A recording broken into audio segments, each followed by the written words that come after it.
So you move. Good news, everyone. The Gilio receive onions have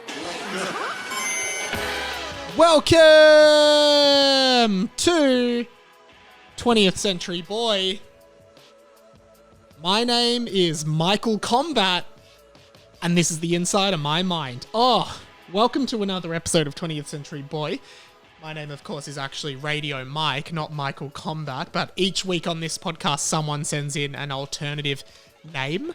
For me, Michael Combat, obviously a reference to Mortal Kombat, the video game franchise that has just had a film adaptation in cinemas this week or last week that I saw. And that one actually came in from producer Pat. Welcome to the RF, producer Pat. I'll play the sound effect for welcome to the RF, and I will start fading down the podcast intro. And guys, really special thing for today's app. Producer Pat, who obviously has worked on this show for the past 4 or 5 months and does an amazing job, happens to be in the room today. I've given him a mic for emergencies only, but producer Pat, thank you for being here for the show today. Thank you for having me, Mike. It's an absolute pleasure to be here. Pat has been here today because we were just doing some work today on a bunch of stuff around RM Productions. So I'm Mike, Pat's Pat. Pat is just sitting in the corner of my room on a makeshift desk, which is actually a bedside table because I'm actually moving house by the time you guys hear this, I've moved house. I am no longer in this house. So this house is pretty much only the set for this podcast is pretty much the only thing in the house, and my bed. The house is empty. So Pat is sitting on my bedside table with his laptop I'm sorry, Pat, it looks so cramped. You don't look comfortable at all, are you? Look, it's not super uncomfortable, but there's a little hole down here for my leg to go through. I gotta say, it's not the most uncomfortable setup in the world. You could do considerably worse. Yeah, cool. Well, Pat, thank you so much for being here on the show. You might hear Pat on this episode from time to time popping in. Lots to do on this week's show. Lots of stuff happening. And I guess we will start as we always start, which is you do your 360 on this show. We are Australia's only and the world's only winnable podcast. Pat is looking at me. What's wrong, Pat? You're looking at me weird. Keep going. Why? Just keep going. All right, Pat, this is the Australia's only and the world's only winnable podcast. Do your 360 on the spot. I realize why Pat's looking at me weird. Basically, to win this podcast, if you are listening to this part of the podcast at this exact moment and you do your 360 on the spot, wherever you are in the world, if you're in Melbourne, you do a Mel 60. If you're in Sydney, you do a Sid 60. Pat, if you're in California, what do you do? A Cal 60, I believe. Or a Cali 60, whatever you'd want to call it. If you're in Tokyo, you do a Toke 60. If you're in, what's an obscure city? Latvia. If you're in Latvia, Lat 60, Dub 60, right? You do it. Now, generally, as I always say, if you do see me at this point of the podcast, you've won the podcast, come up to me, claim your prize. There is a big prize. The podcast ends forever. Pat, I realize you're being like, I'm in the room right now, so I've won the podcast. You are, if you work on the show, and this has not ever been stated, if you work on the show, you cannot win the podcast. So even if I did happen to be out and about and I wasn't working, I was just on my break, you're on your break, I heard you, I was genuinely listening to that moment, would I still win? You would have to quit your job on the spot to claim the prize. Really? Which is quite a big thing to do. But you could win, but you'd have to resign from your post. That's the decision you have to make. Big move. So, yeah. I'll have to consider that. So yeah, make sure you do your Rome 60 if you're in Rome. Let me know this week, radiomikepod@gmail.com, where you're doing your 360 from. Are you doing a Dub 60, a Briz 60, a Per 60, Perth, an Adder 60, Adelaide? Generally, you're most likely to win the podcast when you're doing, Pat, not paying attention. Mel 60. Sorry for doing my job. I live in Melbourne. It's very unlikely, particularly at the moment with COVID, that I will be anywhere other than Melbourne. But still do your Mel 60 because gonna say, Pat, and sorry, I said you won't be on much, but it's the first 5 minutes, you've been on for 2 of them. Yeah. The mic spots in public are becoming more and more frequent. People are spotting me and being like, you're Radio Mike. Yeah. Often it's a voice recognition, right? People recognize my voice. However, one thing I wanted to point out to all of you listening, every once in a while, I reckon every day in the last week, someone has sent me a message saying, hey, I just heard you doing an ad on the radio. Now, there is an ad on the radio, presumably only on the Triple M and Hit networks around Australia, for Hamish and Andy's Remembering Project, a podcast that I am a part of. And obviously, I read the ads for that. Basically just stuff like, this week on Hamish and Andy's Remembering Project, the boys are looking bad. Like, basically I do that. I went into a studio like 4 weeks ago and spent like half an hour just doing every variation of that.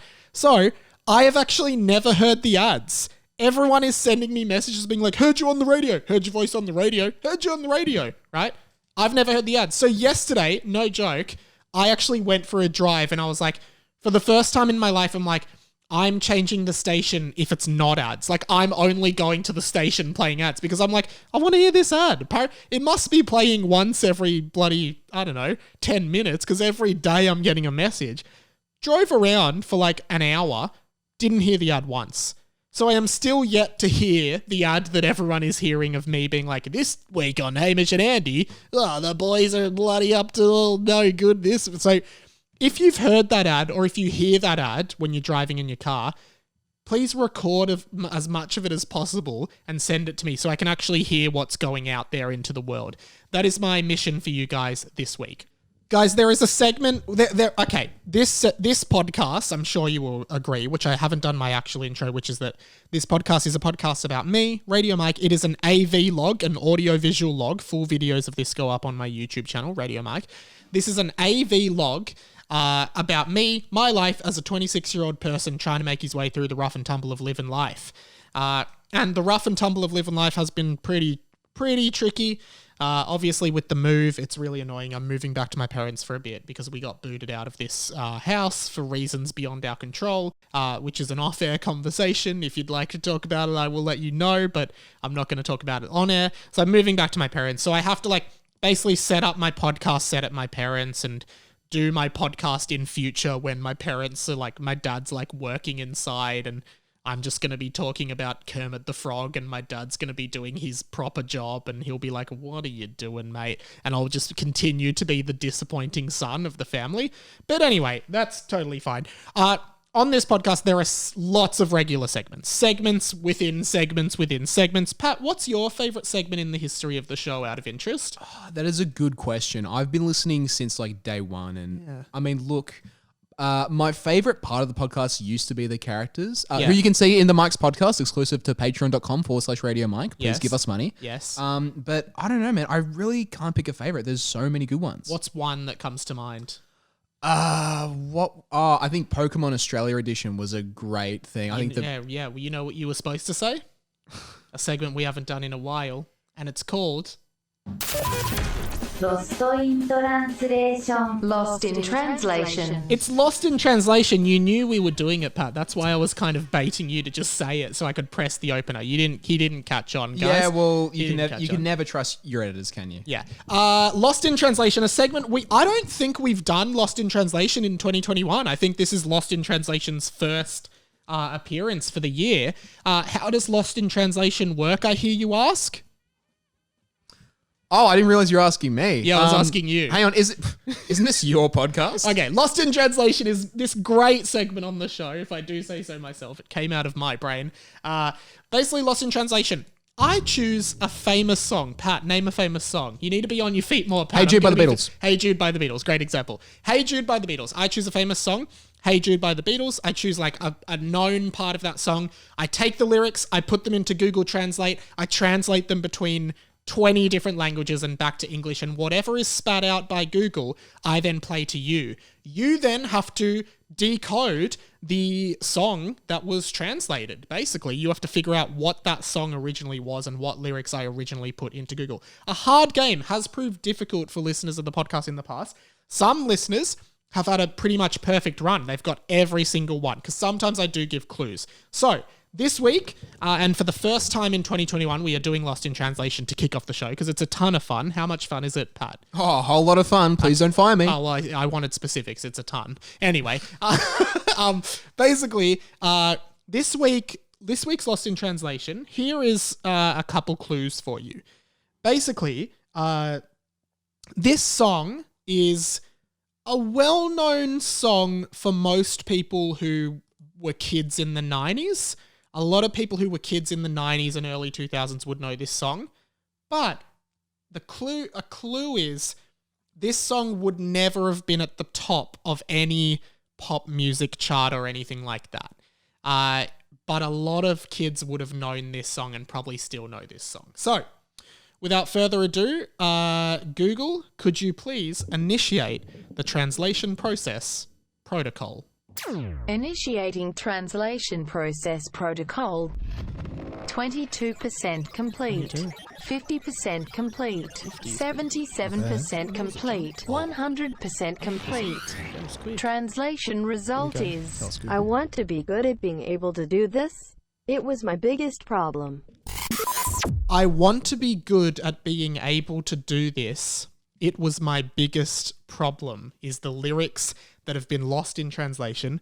Your job is to figure out what the original song was. Pat, you look confused. Anything coming to your mind? Well, considering you said that children of the 90s would know it, I was born in 2000, so you won't know it. I didn't Just exist flat out then. won't No, know it. I You will didn't not know it at exist. all. And I can't say that rings any bells of any lyrics that sound I familiar. would focus on the first sentence. I feel like the first sentence there is like the thing that hasn't been as lost in translation, if I quote the name of the segment. So yeah, focus a little bit on that. Let me know your answers by calling the podcast hotline, 1-800-438-353. Here's the jingle for you. If you've got a contribution to the podcast, there's only one number to see. Let's stop now so they actually Go 1-800-438-353. It's 1-800-438. 35353. Now that's just confusing. It's 1-800-438-353. Definitely give us a call if you know the answer. Let us know there. Leave a voice message. I wanted to do one very quick follow-up on last week where, like often on this podcast, I exposed my ignorance of any kind of sporting knowledge, essentially. And thank you to all the listeners who do fill in the gaps of my lack of any sporting knowledge. We are now doing a new segment on the show, which is an AFL-themed segment, which is totally new for this show. It's called The Best of James Brayshaw, who is an AFL commentator, where we just look at some of the best commentating moments of James Brayshaw. And look, I mentioned last week one of the best moments was sent in by Radio Blaz. Welcome to the radio family, Radio Blaz. Thanks for contributing.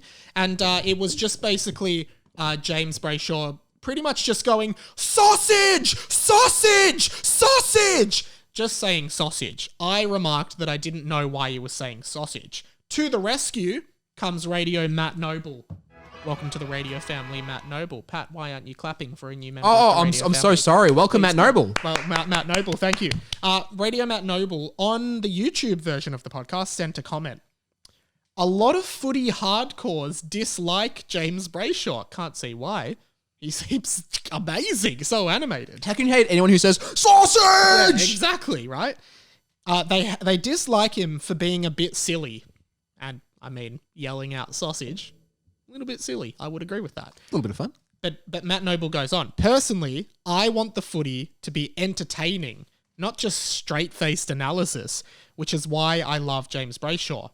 Then in brackets, and get this, Pat, I don't know if you knew this, by the way, sausage equals goal.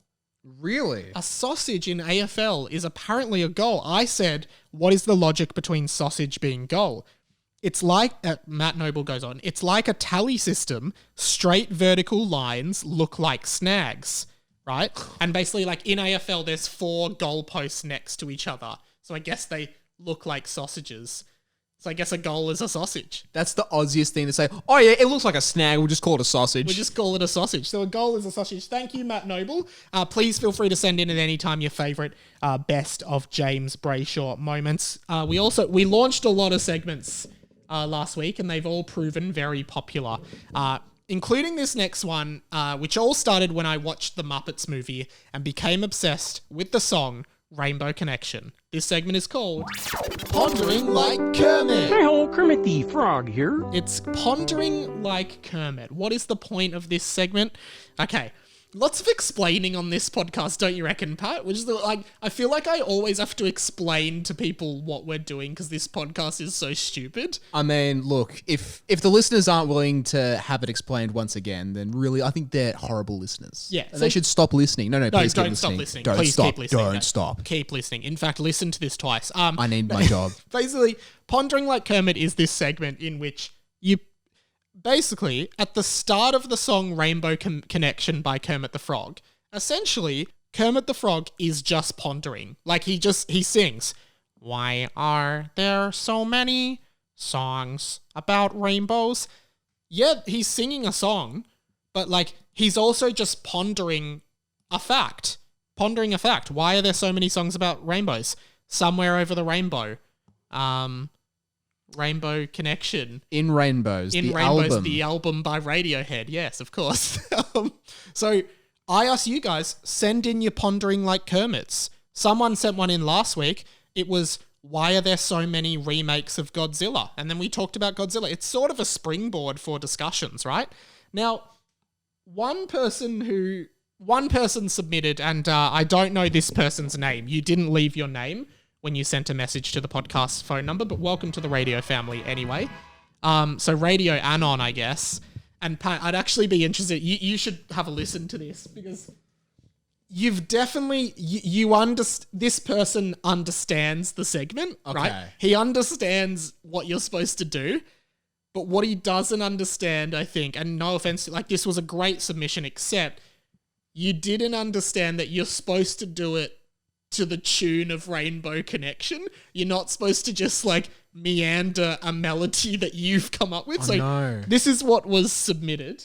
Why are there so many films about murderers? Like, seriously, this is f***ing weird. What's with 14-year-old white girls and their obsessions with them? So- What was that? So it's like, it is a ponder. We can agree it's a ponder. Totally a ponder. But it was not to the tune of Rainbow Connection. Basically, the ponder that he did, and I bleeped out the swear word. He didn't bleep him out. He didn't bleep himself out. That'll be an live. incredible feature. I can bleep myself. Yeah, live. Why are there so many movies about murderers? And then he says the F word and says, what's with 14-year-old girls and liking movies about murderers, which is interesting. I don't know. I guess, and this is sort of what the segments is about. Because that is a ponder. I would love for you to send it in, because what I would have done is, why are there so many? And that's usually the first line. Why are there so many movies about murderers? And that's a pondering like Kermit. So what you've done is you've pondered, but you haven't pondered like Kermit.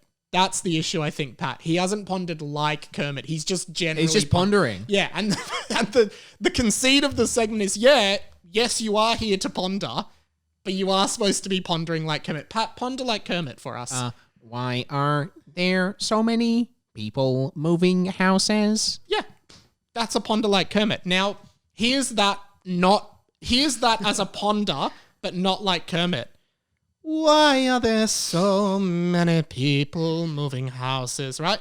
I've pondered. I haven't pondered like Kermit. And like Radio Anon, and we appreciate every submission to this show, but you haven't...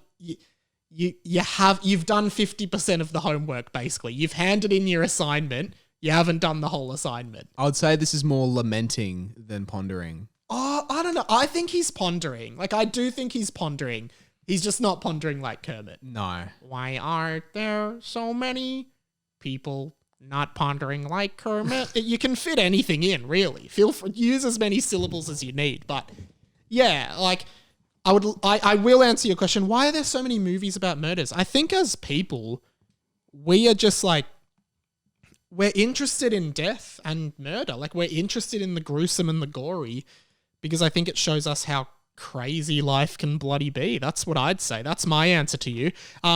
Guys, send in your pondering like Kermits. They're easy to do. Well, apparently they're not that easy to do because like you can ponder, but lots of people are not pondering like Kermit. Please, I've used this as an example of a ponder, but not like Kermit. So in future, I would appreciate some more people pondering on the hotline, but like Kermit. The crucial part of this, because, and this is the other thing, anyone can ponder. That's the the point of the segment is that anyone can ponder, but not everybody can ponder like Kermit, and we've proved that.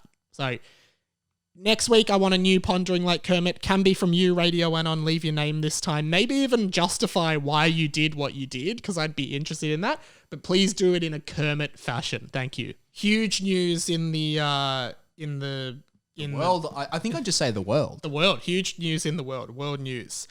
And the headline is "Love is not real."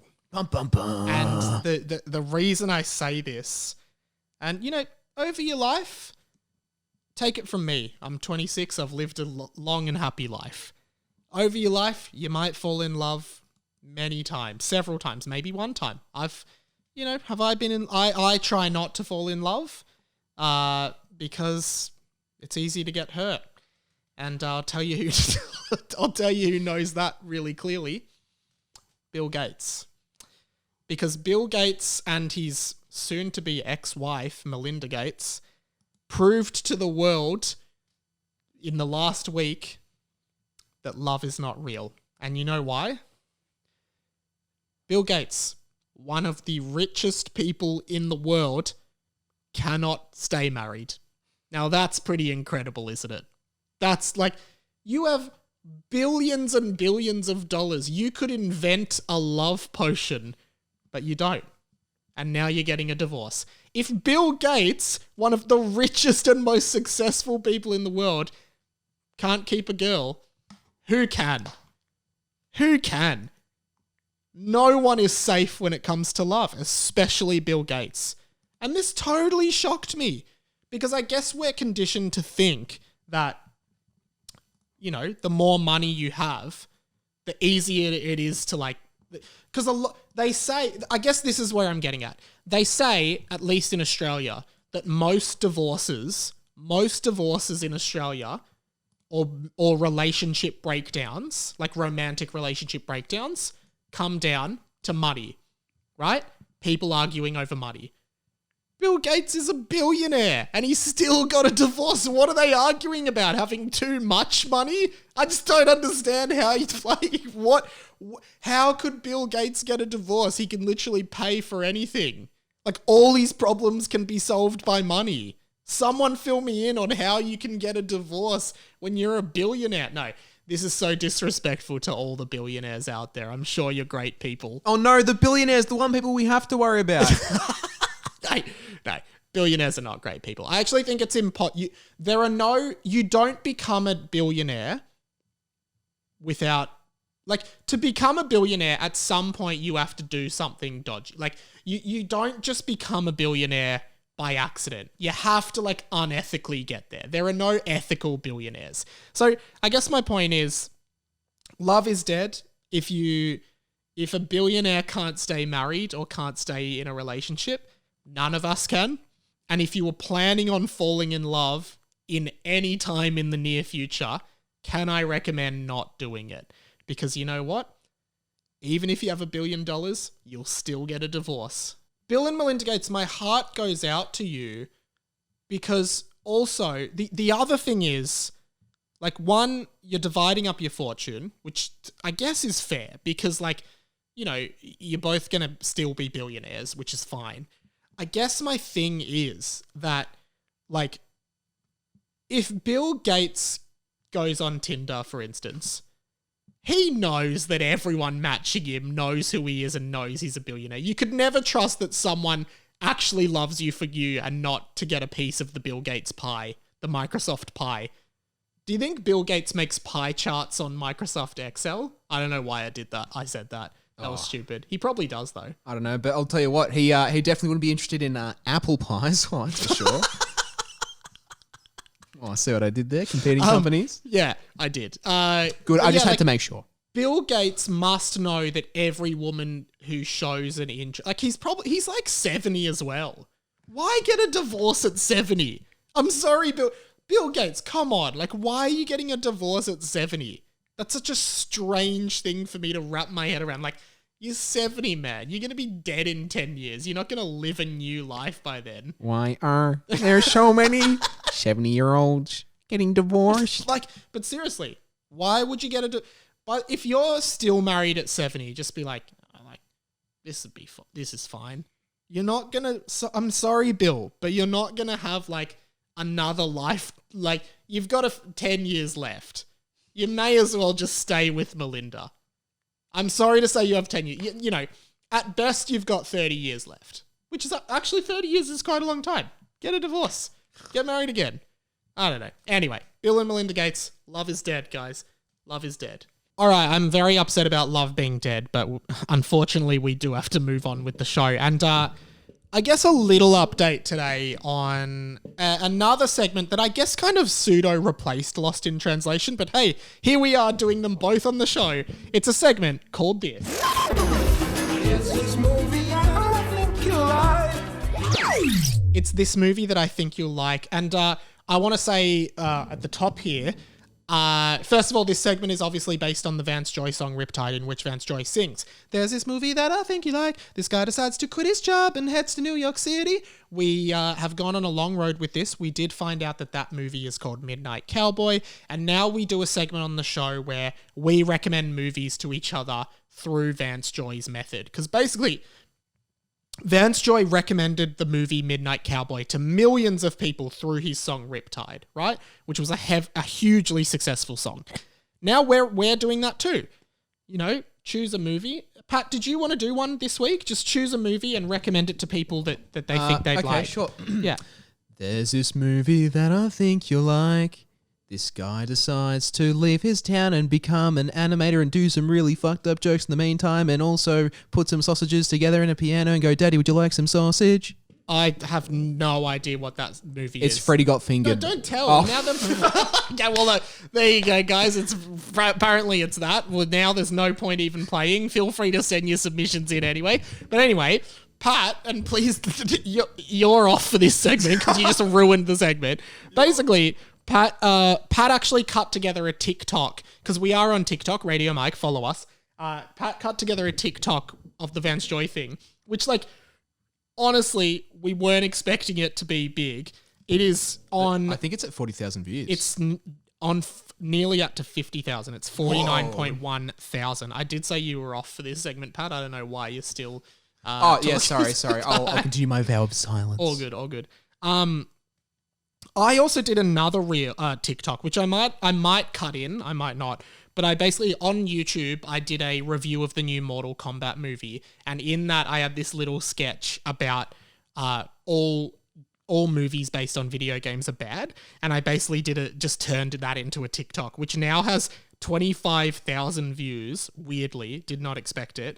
And all these nerds fighting in the comments. There's like 200 comments and everyone's really angry at me. So go and watch that on TikTok if you're so inclined. That's been really well. So the TikTok is growing, the Reels are growing as well, which is awesome. But back onto this segment. So obviously Pat ruined it before in his typical Pat way. But there's been a long-running thing on the podcast with this segment. Radio Shooter is his name. Welcome to the radio family again, Radio Shooter. Loyal listener of the show. You will notice behind me on the video version of the pod, the 20th Century board, where we list all the goals on the show. And if you look at number 3 and 4 are linked. Number 3 is we want to get Vance Joy on the show to do a live this movie that we think you'd like. Number 4, watch Mr. Megorium's Wonder Emporium, a movie.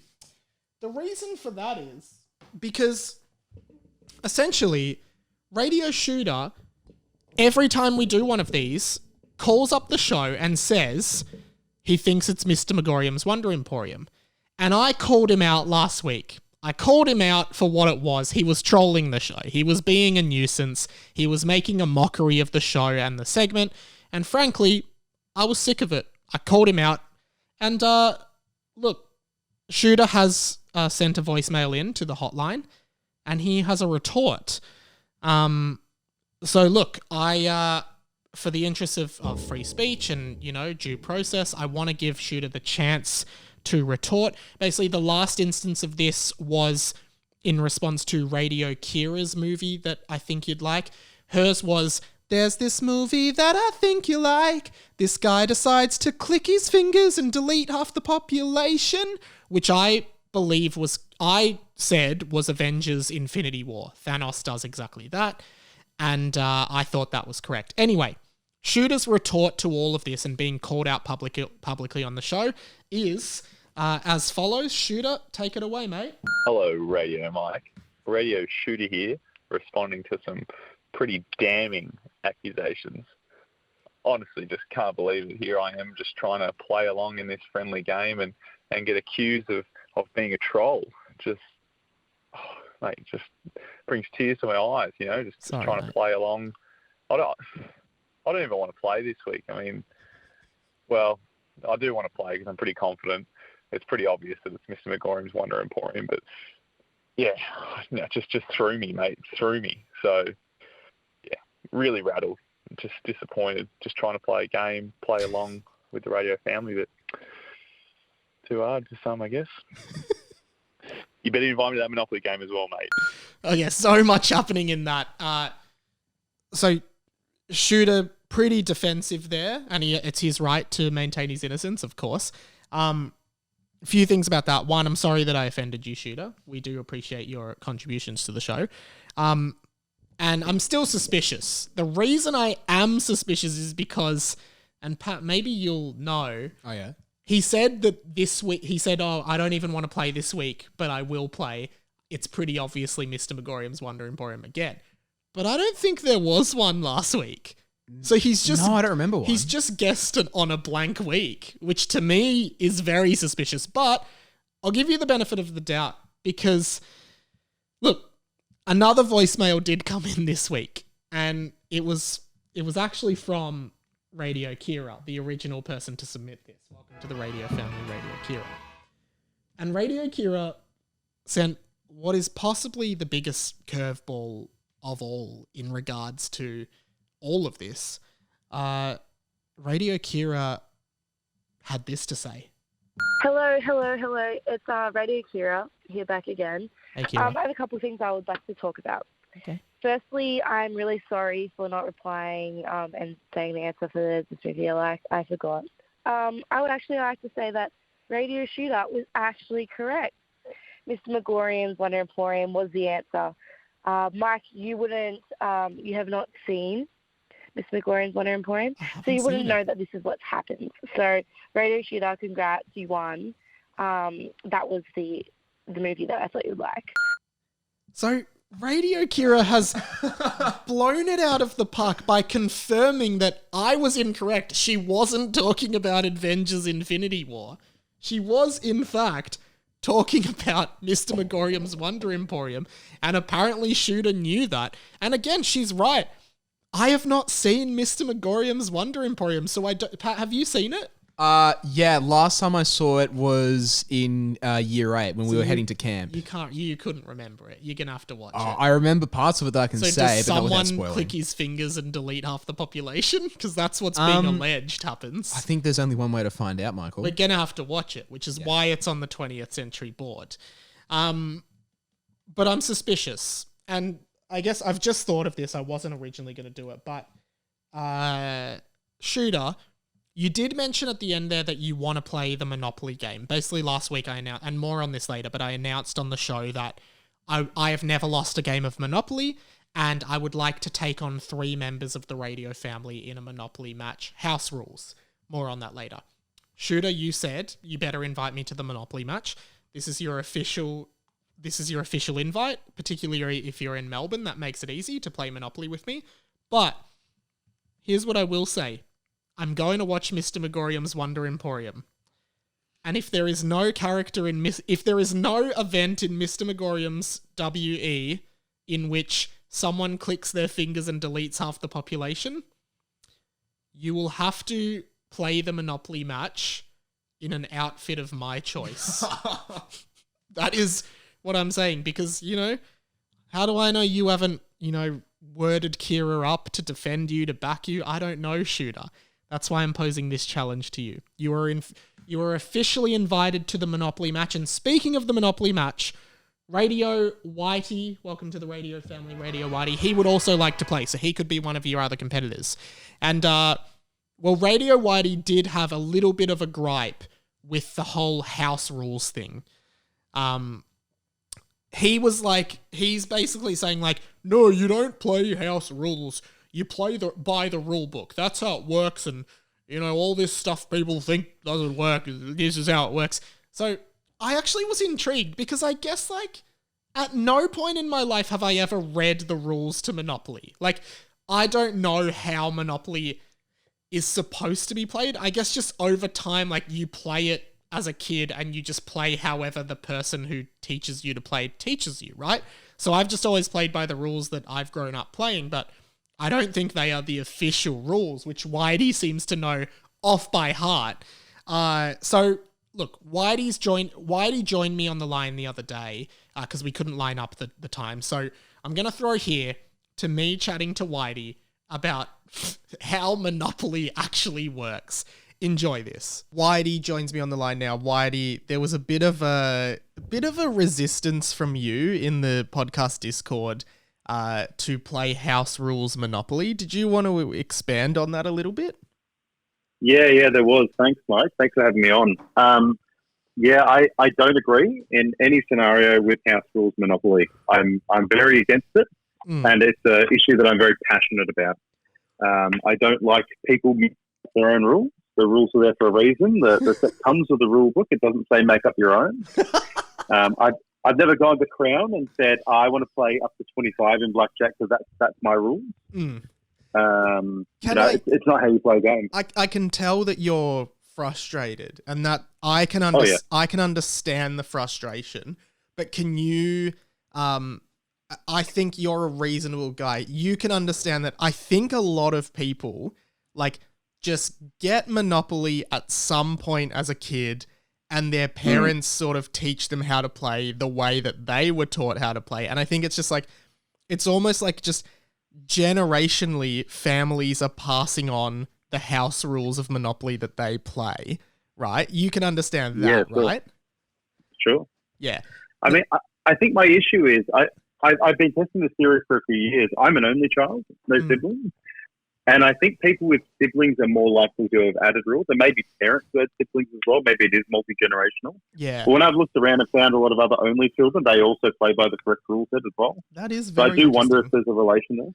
I was going to ask you, one of the things you pointed out is that free parking doesn't work the way people think it works. Now, this is a big problem. This is a massive issue, yeah. I'll explain how I think free parking works, and this is how, I have never played Monopoly with anyone who didn't think it worked this way, which is that, any fine or community chest or chance cards that make you pay money, you pay that into the middle of the board, and throughout the game, money accumulates in the middle of the board, and if you land on free parking, you collect all that money. So is that not how it works? So this is the equivalent of saying in Uno, every time you pick up a red card, you have to dance on the spot. It's a nonsense rule. There is no scenario where money goes into the middle of the board. That's not what it's for. Any money you pay in tax or any other costs in the game goes straight to the bank. There is no middle of the board. There's no area where money collects. That's rubbish. Absolute rubbish. So how does free parking work? What happens if you land on free parking? So I actually used to, I remember I used to actually go and check the rule book so that I could show people this. I don't remember the exact wording, but it's something on the lines of, it literally says free parking is a nothing space. The entire purpose is just for you to have a rest there. It's not for any purpose. Oh yeah, go find yourself a Monopoly rule book. It absolutely says so. It is not for any purpose other than you can just have a rest. You don't have to do anything that turn. That is really interesting because that actually makes me wonder. It seems like you know this, and it seems like I will say every single time I've ever played Monopoly, it is a commonly that's probably one of the only rules everyone agrees on, right? That free parking, you collect all the money in the middle over the game, right? It doesn't make me popular at parties to bring up, I'll tell you that. Oh yeah, I'm just wondering, where did that come from then? Where did this urban legend of free parking come from? Do you know? That's true, you're right, it is incredibly common. No, I don't know. But you're right, everyone I knew growing up, everyone I've played with as an adult since then has had some form of that rule. It's not always exactly the same. There's always arguments on, does the tax go in there, or does what I pay for the property go? There's different rules on what goes into the middle, but everyone does seem to have some form of that rule. Yeah. I don't know why. Another rule that seems to be commonly debated, and you probably will know the answer to this, some people play, well, I play, when you're in jail, you can't earn any money off your properties. Is that a rule? No, that's false. That's not a rule. No, the jail rules are actually relatively complex. There's the amount of times you can roll to get doubles to get out of jail. There's rules that you can make a payment of $50, but after 3 attempts to roll, you have to pay the $50. But you absolutely can still earn money whilst in jail. Okay. You can't earn money off a mortgage property, though. I also want to know, when there's this thing that I know is an official rule, but I've never played by it, which is that if you land on a property and you choose not to buy it, then it goes to auction. Who runs the auction? So at the start of the game, you pick a banker who's generally also the auctioneer. Okay. So generally speaking, I think it's up to 8 players, and generally if you're less than 6 players, they'll just be the same person. Yeah. You can split it if you have more. In actual fact, I'm pretty sure, remembering back in the rule book, it's been a few years, I think above a certain number of players, above 6, they recommend having a dedicated banker/auctioneer. Wow, okay. Well, this is all interesting. Now, you want to play the 20th Century Boy Monopoly game, which will be coming up soon, but you don't want to play house rules, right? Look, I've played them before, and I've beaten people before, but no, I prefer to play in a more Puritan way. All right. What about this?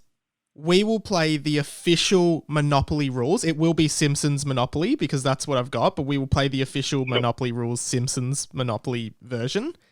And except at any 2 points of the game, right? Any 2 points of the game, I can say house rules bypass. And I can bypass... effectively two vetoes. Basically, I get 2 vetoes of the official rules. If something doesn't go in my favor, I can just say on the spot, house rules bypass, and we have to play by the house rules. Okay, but can we clarify before that what the house rules are that you're calling in? Yes, you can't just say, "Oh, I get to go around the board." Within reason, yeah. Okay. We will clarify the rules coming up to the game, but do you accept that? Sure, that's fine. That seems reasonable. Okay, awesome. Well, Whitey, you are the first person to be playing the Monopoly game, which will be at some point in the future. We don't really know when. Yeah. But thank you so much for coming on. I think I'm going to try and get onto someone from Hasbro, who I'm assuming is the people that make Monopoly. And I'm going to try and get a clarification on the official rules. Sure, yeah, no worries. All right. Thanks, Whitey. Thanks for joining us. Thanks for having me on. Thanks, Mike. There you go. Thanks, Whitey. We will line up the Monopoly game soon. Still room for one more person to play, so please submit, particularly if you're in Melbourne. That would be awesome. Shooter, I assume you're in Melbourne, by the way. If you're not, well, you've put a spanner in the works. We might have to fly you down, but the show has no budget, so probably not. All right. I planned on doing a follow-up to the average, ordinary, everyday superhero segment that we've been doing on the show, where we all submit our own average superheroes. So far, we've got Plastic Man, Sergeant Scissors, and a few more have come in. I intend on doing that next week because something more pressing has come up. And this is like one of my friends and friend of the show, MDF manager Harrison, old friend of mine, went to primary school together, worked together at Dan Murphy's in Q for a while. But this story is not about the MDF, but this story I was reminded of this story because Radio MDF manager Harrison and I caught up. He's back in Melbourne. He's been in California for the past few years. He's moved back to Melbourne. And I don't know if this story is going to be funny to the listeners, but I have to tell this story and record it somewhere. Someone has to hear this story. This is the William Kennedy story. And I'm already laughing. And the subject of this story, William Kennedy, his name has not been changed. This is the William Kennedy story. If you know a William Kennedy, it may be this William Kennedy. Here's the story. Basically, as I said, Harrison and I went to primary school together at a school called Sacred Heart Primary School in Kew. Lots of great people at SHPSQ. And in grade 2, and I should go back a bit. I only was reminded of this yesterday when I caught up with Harrison, right? And we were talking about how's bloody this person from primary school, bloody that, and then Harrison just goes, what about William Kennedy? Remember him? And I was like, yes, I remember William Kennedy because I remember this one story about him from grade 2. And William Kennedy, like, I've not seen you in a very long time, and I mean a very long time. But if you happen to listen to this podcast, welcome. You probably already know what this story is about. Anyway, it's grade 2. Our teacher, Miss McGill, is our teacher. That was a dumb sentence, but anyway. It's towards the end of the year, and for whatever reason, in Australia, in like primary school, Pat, you just sighed. Is everything okay? No, you're not enjoying the William Kennedy story? I just... say you're enjoying the William Kennedy story. I'm enjoying the William Kennedy story. This is incredible, Mike. This is the greatest podcast ever. Please give us 5 stars on iTunes and contribute at patreon.com/Radio Mike. No, I'm just sighing because I'm just working on a thumbnap in the background and I just messed something up. But anyway. I'm going to turn your mic off so you don't interrupt the William Kennedy story. Sounds good. All right, cool. So anyway, it's grade 2. And in Australian primary school, there's this thing, at least in Melbourne, it's called integrated studies. And I don't even know what it is. It's like a specialty topic you study each term. Like, for example, term 1, we're doing outer space. Term 2, we're doing under the sea. And in term 4 of grade 2, our integrated studies topic was farms. We were doing farms. And with farms, and this is exactly how I told this story to Harrison last night when we got a beer. With farms, we had to do a farm project. And I don't remember any detail about the farm project other than it was like weekly installments of little tasks related to farms, including like posters, dioramas, what are those things that are like, is that a diorama? Like the shoebox thing where you... Pat's mic's off. Diorama? Yeah. Yeah, I think diorama. That's what it's called, yeah. Yeah, dioramas, posters, little whatever about farms. And, we're all these little year 2s and we're all working our way at our farm projects, right? Every week we're all standing up. This is my farm project. I did cows. Next week, this is my diorama. It's a pig sty at a farm. Week 3, this is my, little play about farms. All of us did it. All 30 kids in the class or whatever did the farm project. Except for one. One student in the class did not, at any point, do any of the tasks related to the farm project. It was William Kennedy. No one seemed to care, not even the teacher. Well, the teacher basically kept kept asking William Kennedy in front of the class, like, William, where's your farm project? He's like, I haven't done it. William, next week, where's your farm project? Still haven't done it. Where's your farm project? Haven't done it. So I kept it up, right? I kept going to Will, because I was annoyed. I was putting all this work into my farm project. I go to William Kennedy, William, when are you doing your farm project? I don't know. William, you got to do your farm project. I don't know. We all do the farm project, except William. He gets away with it. The year's over. We're all marked. I don't know what happened to his mark for integrated studies. I don't know. Grade 3. Every time I bump into William Kennedy, we're in different classes now, but I just go up to him as a joke and I go, hey, William, where's your farm project? It's a year overdue. He just goes, ha, ha, ha, ha, ha. Grade 4, same thing. End of grade 4, I leave that school. I go to a different school. And I don't see William Kennedy again. 6 years later, in year 11, so I'm in year 11, second last year of high school. I'm on the tram home from school. and I look across the tram and I see someone and I recognize him. It's William Kennedy. It's No William way. Kennedy from afar on the other side of the tram. And I'm looking at him and I'm like, is that William Kennedy? And my other friend Fraser was on the tram with me and he also went to that primary school and I was like, hey, Fraser. Pat, you be Fraser. Fraser. Wait, Hey, who's who? you're Fraser, I'm me. It's pretty simple. Hey, Fraser. Yeah, Is that William Kennedy? I think it is, Michael. Yeah. So William Kennedy, you know, he's at a different school in year 11 as well. I go up to him. I look at William Kennedy. I'm like, hey, William Kennedy, is that you? He goes, yeah, hey, how's it going? And I say, when are you finishing your farm project?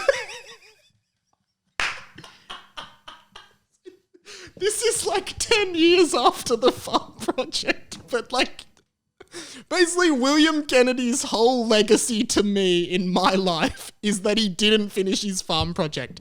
So I'm putting it out there on the 20th Century Boy podcast.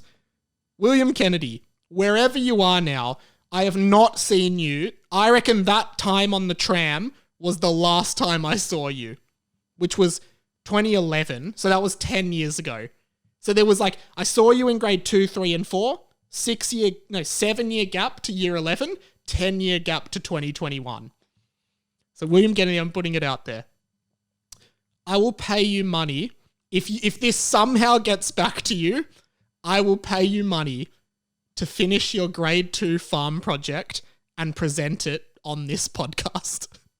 I will pay you $200 for the meme of you finishing the grade 2 farm project in front of an audience of listeners of this show. William Kennedy, I know that there are probably people who listen to this podcast somewhere who know a William Kennedy, and I want you to check if it's the same William Kennedy that I know who didn't finish their farm project. William Kennedy, Pat, is this one for the 20th Century board? I think it might be. We got to put up on the board. I can't. Where are the? Here's the mark. Yeah, down markers there. here. You can get rid of number 7. You can Number replace 7, it. Pat's put on. It's give Pat more money, which is no. Number 7, Hit me up for my PayPal. I'm just going to put WK, William Kennedy, farm project. Oh, God. Hope we hear from you, Will. All right, enough about William Kennedy. He's gotten way too many plugs on this show. Let's do this. The plug. This is the plug. Thanks, Pat. This is the plug.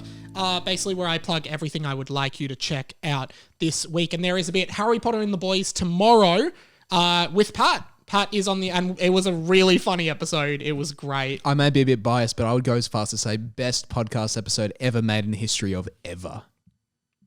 There you go. Go Except watch for it. the upcoming Farm Project special. Oh, of that'll this blow it under the podcast. water for sure. I'm on edge. Last week was one of my good mates, Josh Perring, also really funny, better than Pat's. But no, they were both really good, so please check them out. Harry Potter and the Boys is great. We are slowly migrating the video version of Harry Potter and the Boys to its own channel on YouTube. I'm not going to put them on the Radio Mike YouTube channel anymore, just because it messes with the YouTube algorithm, so keep an eye out for that. That'll be launching very soon. And please share that with your friends. Share this podcast with your friend. The YouTube Radio Mike is growing slowly. It is growing. Couple videos I want you to check out. My Mortal Kombat review I already talked about. Please check that out. That was a lot of fun to make. And as well as that, I also did the April edition of my monthly movie vlog, Mike's Monthly Movies. There are now 4 versions of that. Some people are saying like my videos don't come up for them, even though they're subscribed to me, which is really annoying. Again, I think that's an algorithm thing. But yeah, go type in Radio Mike on YouTube. Check out a bunch of my videos. There's heaps of TV show stuff. I've done I did a video about the movie Brother Bear, the Disney movie Brother Bear, and why I think it's underrated. I did a video about the Amazon Prime TV series Invincible and why you should watch it right now because it's amazing. And I watched the last episode of that last night and it was awesome. The TikTok, Radio Mike. We're also doing a lot of reels on Instagram, radio.mike. Email the show anytime, radiomikepod@gmail.com, 1-800-438-353 to send a voicemail to me. And, of course, Patreon. Pat, who's been part of the show, this has been awesome. Like, Pat was here for Harry Potter and the Boys. I'm like, do you want to just stay and, like, be in the room for 20th Century Boy as well? And, like, it was awesome having you on, man. So, thanks, like, man. It was great to be here. Hope I wasn't too annoying to the listeners. I thought it was great, but the listeners might disagree, man. I don't know. Oh, well, true. Well, hey, if you like me and you want to see more of me, patreon.com/Radio Mike. Get me on. Basically, if you would give $1 a month to me for all of the stuff I do, you can do that on Patreon on the tip jar tier, patreon.com/Radio Mike, paypal.me/It's Radio Mike. You can also buy some merch. There's a bunch of stickers that you can buy, radiomike.com.au. Check out the website as well for just all of my content there. But yeah, the more money we make on the Patreon, the more stuff I can get Pat to do. And Pat's really good at his job, so I want him to do more stuff. Like, he cuts all the reels, he cuts all the TikToks. We've been growing heaps since we became a 2-man operation. And on the Patreon, you get the bonus The Mikes podcast with all of the characters that Pat mentioned before. And that first episode was great. I'm going to try and do them once every 3 weeks or so there should be another one soon. Exclusive to Patreon. You can't get that anywhere else. I think that's pretty much it. So thank you so much for listening. My name has been Radio Mike, and I will end the way I always end. This has been this has been the inside of my mind. Don't block the MDF. I am a very kind young man, and some of your older staff could learn a lot from me. Don't lie to me because I'll see you. And then I'm adding a new one. Make sure you finish your farm project. Don't leave it 10 years. And if I see you tonight, it might be at the Dream Factory. Catch you later, guys. Pat, sign off for us. Grab.